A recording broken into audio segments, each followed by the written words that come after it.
Hello and welcome. स्वागत है आपके मेरी YouTube channel #ICC study point पर। आज के वीडियो पे हम देखने वाले ICC क्लास 10 हिस्ट्री के 4th चैप्टर जिसका नाम है second phase of Indian national movement. आज के चैप्टर में हम पढ़ने वाले रिड्यूस सिलेबस के हिसाब से हम पढ़ेंगे। ओके, सबसे पहला हमारा जो टॉपिक आता है अकॉर्डिंग टू रिड्यूस सिलेबस वो है cause of partition of Bengal, कि क्या क्या कॉजेस थे बंगाल को अलग करने में। ठीक है, तो सबसे पहला कॉज था कि रिलीजन और लैंग्वेज। जो ब्रिटिश सरकार ने बताया था अपना सबसे पहला कॉज वो था रिलीजन और लैंग्वेज। वो बोलते थे कि यहाँ पर जो रिलीजन्स है वो हिंदू भी है मुस्लिम भी है, बहुत ज़्यादा है, दोनों इक्वल है, तो एक इक्वल एक आपको कंट्री मिलना चाहिए, इसीलिए यहाँ पर वो पार्टीशन ऑफ बंगाल चाहते थे। दूसरा, Lord Curzon issues the order partition Bengal on इतना। ठीक है, 16 अक्टूबर 1905 में लॉर्ड कर्जन ने ऑर्डर कर दिया था कि बंगाल के 2 टुकड़े होने वाले हैं होंगे। ठीक है, थर्ड कॉज क्या था कि according to Lord Curzon the purpose of partition was to bring administrative efficiency in the government. अब सरकार और लॉर्ड कर्जन क्या बोलते थे कि पार्टीशन ऑफ बंगाल हम इसलिए चाहते हैं क्योंकि जो बंगाल है वो काफ़ी बड़ा क्षेत्र है और हमारे लिए उसे संभालना मुश्किल हो जाएगा, इसीलिए उसे 2 हिस्सों में डिवाइड कर दो। तो ये अकॉर्डिंग टू लॉर्ड कर्जन इन्होंने ये बयान दिया था। तो सबसे मेजर था, जो मेजर कॉज था पार्टीशन ऑफ बंगाल का और जो असल वजह थी वो थी कि Bengal was the nerve centre of Indian nationalism at that time, so the British hope to stop rising tide of nationalism by partition. जो बंगाल था उस समय वहाँ पर नर्व सेंटर था भारत का, क्योंकि जो अधिकतर नेशनलिस्ट निकल रहे थे, फ्रीडम फाइटर्स निकल रहे थे, वो बंगाल से निकल रहे थे। जितने भी प्लान्स हो रहे थे, मीटिंग्स हो रही थी, मंच लग रहा था कि देश के लिए प्रेम जग रहा था, क्या पैम्पलेट्स बढ़ रहे थे, वो सबसे पहले वहाँ बंगाल में ही शुरू हुआ था। और यही सब वहाँ पर काफ़ी ज़ोरों शोरों से था, मतलब हर स्टेट में उतना नहीं था, पर बंगाल सबसे आगे था आज़ादी की रेस में। ठीक है, तो अब देखते हैं view of Lord Curzon. Lord Curzon क्या कहते हैं पार्टीशन ऑफ बंगाल पे, कि क्यों पार्टीशन ऑफ बंगाल हुआ। लॉर्ड कर्जन कहते हैं कि the area of Bengal was too large and it is difficult for the British to administrate efficiency. Okay, so Lord Curzon stated that the partition of Bengal was necessary for administrative efficiency. वही चीज़ कहा है कि बंगाल जो था वो काफ़ी बड़ा है और उसे संभालना ब्रिटिश सरकार के लिए काफ़ी मुश्किल है, इसलिए उसे 2 हिस्सों में बांट दे तो हमारे लिए उसे संभालना भी मुश्किल हो जाएगा और वहाँ पर आम जनता के लिए रहना भी काफ़ी आसान हो जाएगा। दूसरा पॉइंट क्या था लॉर्ड कर्जन का, कि to divide Bengalis into religious and territorial ground to weaken the growing nationalism in Bengal.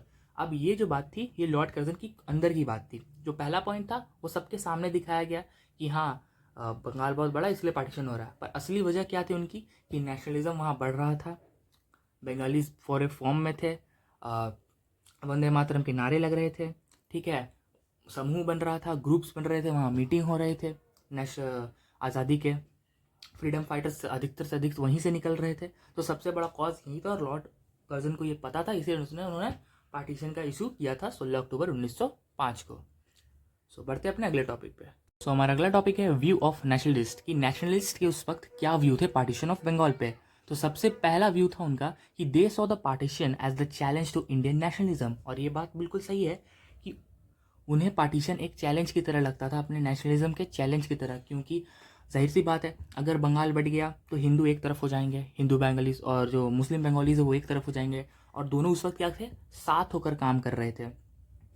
तो अब उनके नेशनलिज्म में काफ़ी दिक्कत होगा, क्योंकि उन्हें एक स्टेट से एक कंट्री से दूसरे कंट्री तक जाने के लिए बॉर्डर को क्रॉस करना पड़ेगा। जो हमारे प्लान से मीटिंग से जो उधर के लोग इधर आएंगे या इधर के लोग उधर जाएंगे, अब उन्हें काफ़ी मुश्किलों का सामना करना पड़ेगा, इसलिए उनके लिए बहुत बड़ा चैलेंज था ये।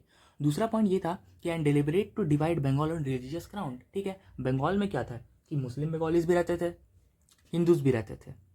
ठीक है, अब क्या थे, दोनों ही आज़ादी पे लड़ रहे थे, दोनों ही साथ में लड़ रहे थे उस वक्त। तो अब यहाँ पर क्या होता है कि अगर कंट्री बन जाती है तो मुस्लिम्स को एक तरफ कर दिया जाएगा और जो हिंदूज हैं उन्हें एक तरफ कर दिया जाएगा। तो अब वो कन्वर्सेशन कैसे करेंगे, कोलैब कैसे करेंगे, उस वक्त तो कोई फ़ोन होता नहीं था। ठीक है, और चिट्ठी या पत्र जो भी होते थे वो बॉर्डर पर चेक होकर जाता था, तो कोई ऑप्शन नहीं था उनके पास। तो इसलिए उन्हें रिलीजियस भी बांटा गया, क्योंकि वो अब सोच रहे थे कि अगर मुस्लिम एक तरफ हो जाएगा तो वो अब अपना देखेगा और हम एक तरफ हो जाएंगे तो हम अपना देखेंगे। तो ये उनकी सबसे बड़ी प्रॉब्लम्स थी। तो अब बढ़ते हैं अपना टॉपिक जिसका नाम है object and method of struggle of assertive nationalist. तो बढ़ते हैं अपने ऑब्जेक्टिव के फर्स्ट पॉइंट के। तो सबसे पहला पॉइंट कहता है कि the main focus of the assertive nationalist was to get a large shares for Indians. वो चाहते थे कि भारतीयों के लिए एक अच्छा खासा उन्हें शेयर मिल जाए। क्या मिल जाए, शेयर मिल जाए, और वो आराम से रहे, ठीक है। जो पहला पॉइंट ऑब्जेक्टिव इनका यही था। दूसरा था कि they had no faith in British sense of justice and fair play, उन्हें कोई भी विश्वास नहीं था ब्रिटिश सरकार पर, क्योंकि जो वो अपने ब्रिटिश कैदियों के साथ करते थे इतना अच्छा व्यवहार, वहीं जो भारतीय कैदी थे उनके साथ वो काफ़ी बुरा व्यवहार करते थे। ना खान पान सही था, ना कपड़े, ना सोना, ना रहना, ना उनके साथ अच्छा व्यवहार किया जाता था, कुछ भी उनके साथ सही नहीं होता था। इसलिए उन्हें जस्टिस पर, ब्रिटिश सरकार के जस्टिस पर बिल्कुल भरोसा नहीं था। थर्ड पॉइंट था कि लाला लाजपत राय इंग्लिशमैन को लिखते हैं कि आप हमें और भिखारी ना समझें, हम भिखारी नहीं हैं, और अपने सभी भारतीय भाइयों को कहते हैं कि हमें उन अंग्रेज़ों को बताना होगा, हमारी ड्यूटी है उन्हें बताना कि हम भिखारी और नहीं हैं, अब हम भीख नहीं मांगेंगे, अब हम सीधे कब्जा करेंगे। So these were the objectives. Let's see what are the struggles of assertive nationalists. So the first struggle was Swadeshi movement. Okay, Swadeshi movement. अब क्या था कि लोग को अब अंग्रेज़ों के गुलाम बनने की वहाँ पर आदत हो गई थी, तो अब लोग उससे बाहर नहीं निकलना चाहते थे, क्योंकि उन्हें वो अब सरकार पसंद आ गई थी, ठीक है। तो सबसे बड़ा स्ट्रगल था कि स्वदेशी मूवमेंट को आखिर फैलाए कैसे। 100-150 लोगों से तो नहीं फैलेगी, 100 करोड़ की पॉपुलेशन तो उस वक्त नहीं थी, उस वक्त करीबन 50 करोड़ की पॉपुलेशन थी। तो 50 करोड़ में अगर 1000 लोग भी जुटते तो उससे तो देश आजाद होगा नहीं। सो सबसे बड़ा मूवमेंट ये था कि स्वदेशी मूवमेंट कोई आगे नहीं बढ़ाना चाहता था, ठीक है। दूसरा था बॉयकट। अब ये क्या चाहते थे कि जितने भी विदेशी कंपनी यहाँ पर इस्टेब्लिश्ड है उस सबको बॉयकट करो, अपना बनाओ, खुद खाओ, खुद पहनो, ये कुछ था। पर फिर वहाँ पर बात आती थी, आम जनता बॉयकट करना नहीं चाहती थी, क्योंकि खुद का कंपनी इस्टेब्लिश करना इंडियंस को काफ़ी महंगा पड़ जाता, लोगों को वहाँ पर जो वहाँ के सेठ थे उन्हें काफ़ी महंगा पड़ जाता, तो नहीं करना चाहते थे।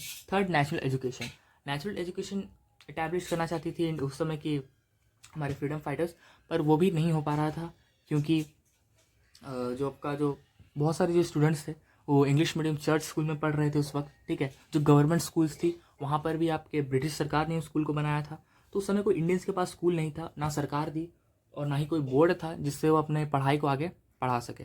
So these were the struggles. बाकी इस पर आगे बहुत काम किया गया, इस पर भारतीय को सफलता भी मिली, काफ़ी कंपनियां बॉयकट भी हुई, नेशनल एजुकेशन भी इस्टेब्लिश हुआ, सबके मन में देश प्रेम भी जागा। स्वदेशी मूवमेंट पूरे जोरों शोरों से आगे भी बढ़ा। सो अब बढ़ते देखते हैं अपने अगले टॉपिक पे। तो हमारे अगले टॉपिक का नाम है कॉन्ट्रीब्यूशंस। तो सबसे पहले देखेंगे बाल गंगाधर तिलक के 2 मेजर कॉन्ट्रीब्यूशंस को। So Tilak started the swadeshi movement in India and to promote it Tilak with Jamshedji Tata establish Bombay swadeshi stores, ठीक है। बाल गंगाधर तिलक ने स्वदेशी मूवमेंट की इटैब्लिशमेंट की और उसको प्रमोट करने के लिए उन्होंने क्या किया, जमशेदजी टाटा, जो जमशेदपुर जगह नाम फेमस है, उनके साथ मिलकर बॉम्बे स्वदेशी स्टोर्स बैठाया, बॉम्बे में इटैब्लिश करवाया, जहाँ पर आपको देश के खुद का सामान, भारत के उस समय का खुद का बनाया हुआ सामान वहाँ पर बिकता था। तो दूसरा पॉइंट ये था कि Tilak was the first leader of Indian national movement. एकदम सही बात है, बाल गंगाधर तिलक पहले लीडर थे इंडियन नेशनल मूवमेंट के। सो ये 2 मेजर कॉन्ट्रीब्यूशन थी बाल गंगाधर तिलक की। अब देखते हैं 2 major contribution of Bipin Chandra Pal.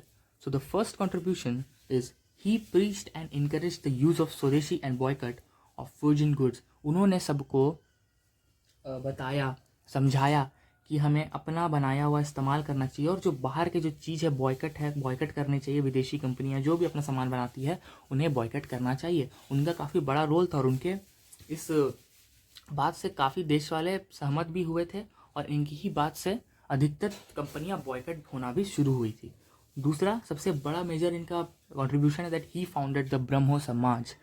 Easy है, एक लाइन में है, और काफ़ी मेजर पॉइंट भी है कि he founded the Brahmo Samaj. He is the founder of Brahmo Samaj. Okay, so last contributions is of Lala Lajpat Rai.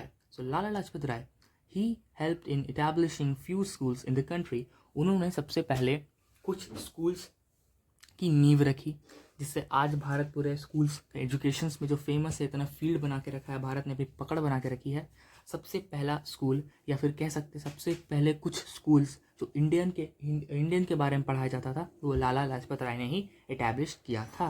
Okay, he was also the founder of PNB, Punjab national bank. उन्होंने Punjab national bank की स्थापना भी की और उनको खोजा भी था। So these were the contributions. And the last topic is of what is the difference between the early nationalists and the assertive nationalists.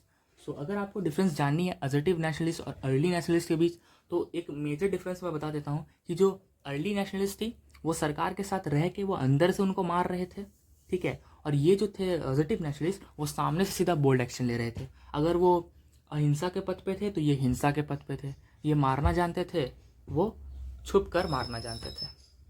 तो ये डिफरेंस है। और डिफरेंस अगर जानना है तो आपको पहले अर्ली नेशनलिस्ट देखना होगा video, first phase of national movement, उसके बाद इस वीडियो को देखना, तो आपको पूरा डिफरेंस समझ में आ जाएगा। सो इस चैप्टर पे सिर्फ यही था। सो आई होप आपको ये वीडियो पसंद आई होगी। अगर वीडियो पसंद आया है तो वीडियो को लाइक करना, चैनल को सब्सक्राइब करना और कमेंट कर ये बता देना कि नेक्स्ट वीडियो किस टॉपिक पर चाहिए, और कमेंट कर ये भी बता देना कि आपको मेरी एक्सप्लेनेशन कैसी लगी। सो ओके, तो थैंक यू, बाय बाय, मिलते हैं किसी नेक्स्ट वीडियो पे।